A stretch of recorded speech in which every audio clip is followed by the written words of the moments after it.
Hello, affiliated fans. Is that really my hair right now? Fuck. We're on to chapter 8 of Harry Potter and the Philosopher's Stone. And according to the Sunday Telegraph, this is a terrific book. I certainly agree. Anyway, chapter 8, Potion of the Bastard. There. Look. Where? Next to the tall kid with the red hair. Wearing glasses? Did you see his face? Did you see his scar? Whispers followed Harry from the moment he left his dormitory next day. People queuing outside classrooms stood on tiptoe to get a look at him, or doubled back to pass him in the corridors again, staring. Harry wished they wouldn't, because he was trying to concentrate on finding his way to classes. There were 142 staircases at Hogwarts. Wide, sweeping ones, narrow, rickety ones, some that led somewhere different on a Friday, some with a vanishing step halfway up that you had to remember to jump. Then there were doors that wouldn't open unless you asked politely, or tickled them in exactly the right place. And the doors that weren't really doors at all, but solid walls, just pretending. It was also very hard to remember where anything was. We all seemed to move around a lot. The people in the portraits kept going to visit each other, and Harry was sure that coats of armor could walk. The ghost didn't help either. It was always a nasty shock. One of them glided suddenly through a door you were trying to open. Nearly Headless Nick was always happy to point new Gryffindors in the right direction. But Peeves the Poltergeist was worth 2 locked doors and a trick staircase if you met him when you were late for class. He would drop waste paper baskets on your head, pull rugs from under your feet, pelt you with bits of chalk, or sneak up behind you, invisible, grab your nose and stretch. Got you come! Even worse than Peeves, if that was possible, was the caretaker, Argus Filch. Harry and Ron managed to get on the wrong side of him on their very first morning. Filch found them trying to force their way through a door, which unluckily turned out to be the entrance to the out-of-bounds corridor on the 3rd floor. He wouldn't believe they were lost. Was sure they were trying to break into on purpose, and was threatening to lock them in the dungeons when they were rescued by Professor O'Quirrell, who was passing. Filch owned a cat called Miss Norris. A scrawny, dust-colored creature with bulging, lamp-like eyes, just like Filch. She patrolled the corridors alone. Break a rule in front of her, put just one toe out of line, and she'd whisk off for Filch, who'd appear wheezing 2 seconds later. Filch knew the secret passageways out of the school better than anyone, except perhaps the Weasley twins, and could pop up as suddenly as any of the ghosts. The students all hated him, and it was the dearest ambition of many to give Mrs. Norris a good kick. Oh, it's Mrs. Norris, not Ms. Norris. Anyway, and then once you had managed to find them, there were the lessons themselves. There was a lot more in magic, as Harry quickly found out, than waving your hand and saying a few funny words. They had to study the night skies through telescopes every Wednesday at midnight, and learn the names of different stars and the movements of the planets. 3 times a week they went out to the greenhouses behind the castle to study herbology with a dumpy little woman witch called Professor Sprout, where they learned how to take care of all the strange plants and fungi and found out what they were used for. Easily the most boring lesson was history of magic, which was the only class taught by a ghost. Professor Binns had been very old indeed when he had fallen asleep in front of the staff room fire and got up next morning to teach, leaving his body behind him. Binns droned on, and while they scribbled down names and dates and got Emeric the Evil and Uric the Oddball mixed up, Professor Flitwick, the charms teacher, was a tiny little wizard who had to stand on a pile of books to see over his desk. At the start of their first lesson, he took the register, and when he reached Harry's name, he gave an excited squeak and toppled out of sight.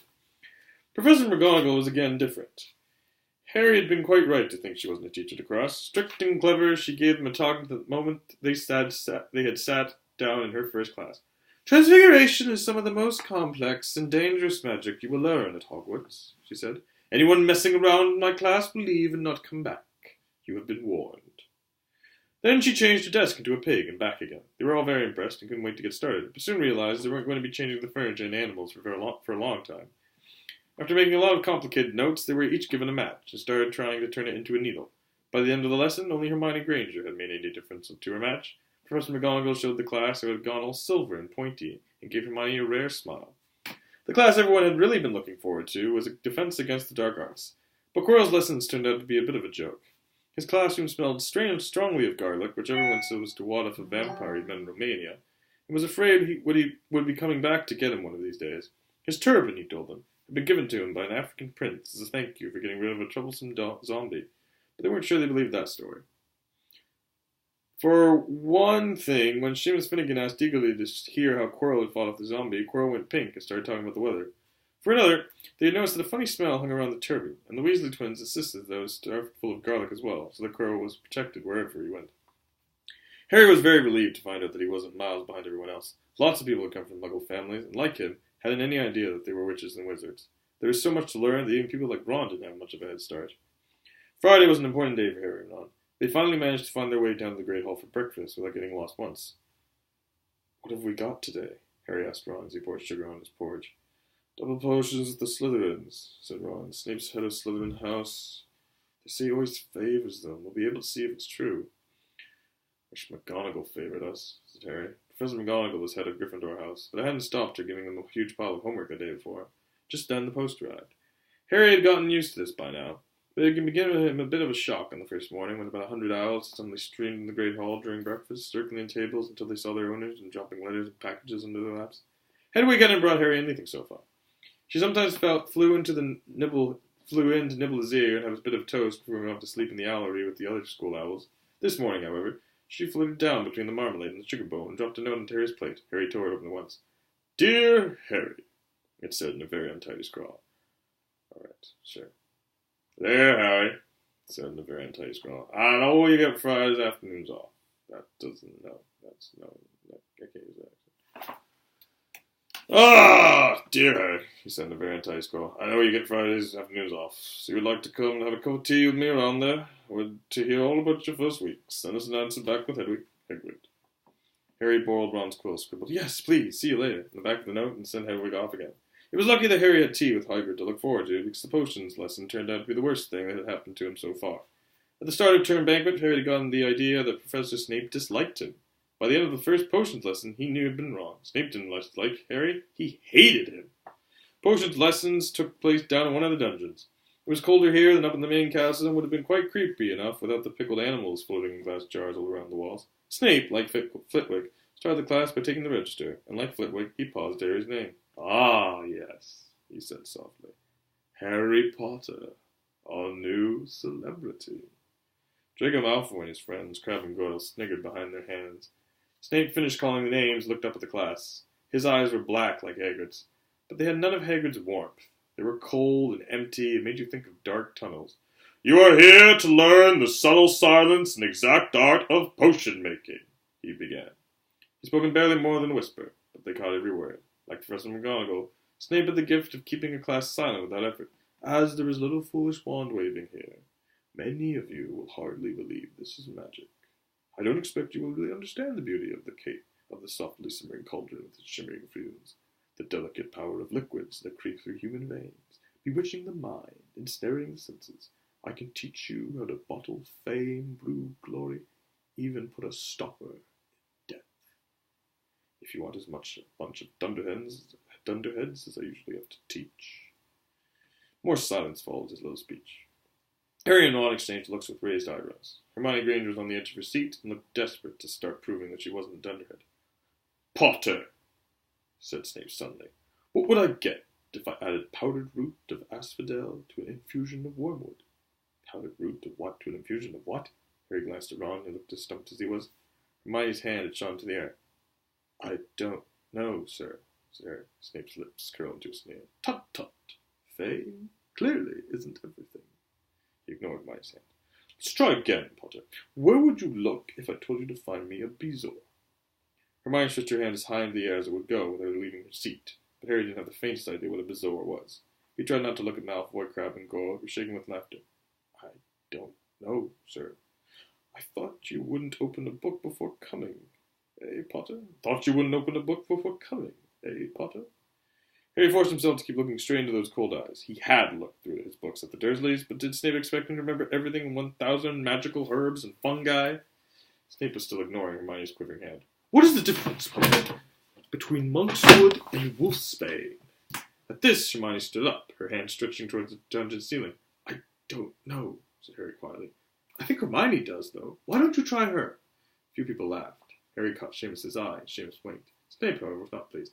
Sit down, he snapped at Hermione. For your information, Potter, asphodel and wormwood make a sleeping potion so powerful it is known as the draught of living death. A bezoar is a stone taken from the stomach of a goat, and it will save you from most poisons. As for monkswood and wolfsbane, they are the same plant, which also goes by the name of aconite. Well, why aren't you all copying that down? There was a sudden rummaging for quills and parchment. Over the noise, Snape said, "And a point will be taken from Gryffindor House for your cheek, Potter." Things did improve the Gryffindors as the potions lesson continued.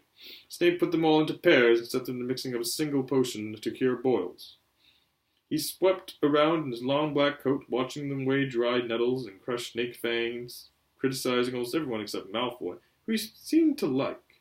He was just telling everyone to look at the perfect way Malfoy had stewed his horn slugs when clouds of acid green smoke and a loud hissing filled the dungeon. Neville had somehow managed to melt Seamus's cauldron into a twisted blob, and their potion was seeping across the stone floor, burning holes in people's shoes. Within seconds, the whole class was standing on their stools, while Neville, who had been drenched in the potion when the cauldron collapsed, moaned in pain as angry red boils sprang up all over his arms and legs. "Idiot boy!"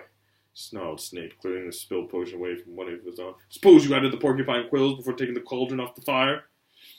Neville whimpered as boils started to pop all over his nose. "Take him to the hospital wing," Snape spat at Seamus. Then he rounded on Harry and Ron, who'd been working next to Neville.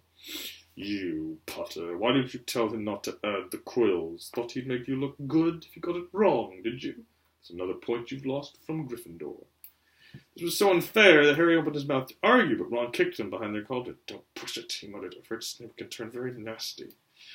As they climbed the steps out of the dungeon an hour later, Harry's mind was racing and the spirits were low. He'd lost 2 points for Gryffindor in his very first week. Why did Snape hate him so much? "Cheer up," said Ron. "Snape's always taking potions off Fred and George. Can I come and meet Hagrid with you?"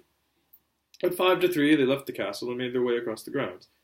Hagrid lived in a small wooden house on the edge of the Forbidden Forest. A crossbow and a pair of galoshes were outside the front door.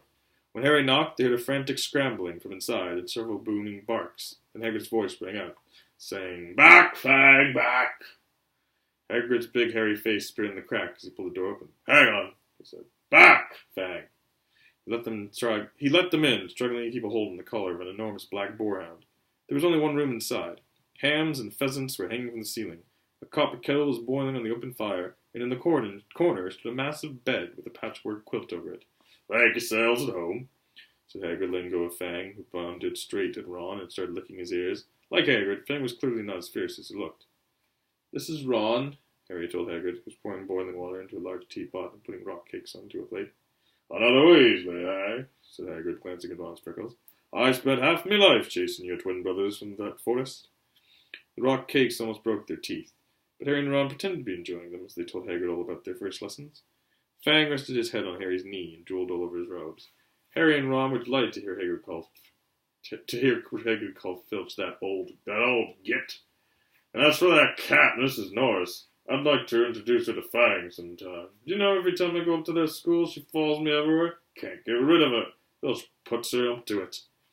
Harry told Hagrid about Snape's lesson. Hagrid, like Ron, told Harry not to worry about it. But Snape liked hardly any of the students. "But he seemed to really hate me." "Rubbish," said Hagrid. "Why should he?" Yet Harry couldn't help thinking that Hagrid didn't quite meet his eyes when he said that. "How's your brother Charlie?" Hagrid asked Ron. "I like him a lot. Great with animals." Harry wondered if Hagrid had changed the subject on purpose. While Ron told Hagrid all about Charlie's work with dragons, Harry picked up a piece of paper that was lying on a table in the tea cozy. It was a cutting from the Daily Prophet. "Gringotts break-in latest. Investigations continue into the break-in at Gringotts on 31st July, widely believed to be the work of dark wizards or witches unknown. Gringotts goblins today insisted that nothing had been taken. The vault that was searched had in fact been emptied the same day. But we're not telling you what was in there, so keep your noses out of you know what's good for you. If you know what's good for you," said the Gringotts spokesgoblin this afternoon. Wait, they don't talk about that. "But we're not telling you what was in there.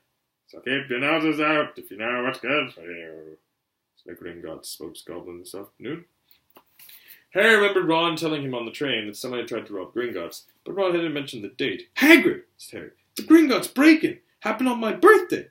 It might have been happening while we were there." There's no doubt about it. Hagrid definitely didn't meet Harry's eyes this time. He grunted and offered him another rock cake. Harry read the story again. "The vault that was searched had in fact been emptied earlier that same day." Hagrid had emptied Vault 713, if you call it emptying, taking out that grubby little package. Had that been what the thieves were looking for? As Harry and Ron went back to the castle for dinner, their pockets weighed down with rock cakes. They'd been too polite to refuse. Harry thought that none of the lessons he'd had so far had given him as much to think about as tea with Hagrid. Had Hagrid collected that package just in time? Where was it now? Did Hagrid know something about Snape that he didn't want to tell Harry? Dun, dun, dun, dun. Dun, dun, dun, dun, dun. Of course. It's always fun when you get locked out of your own computer and forget your own damn password!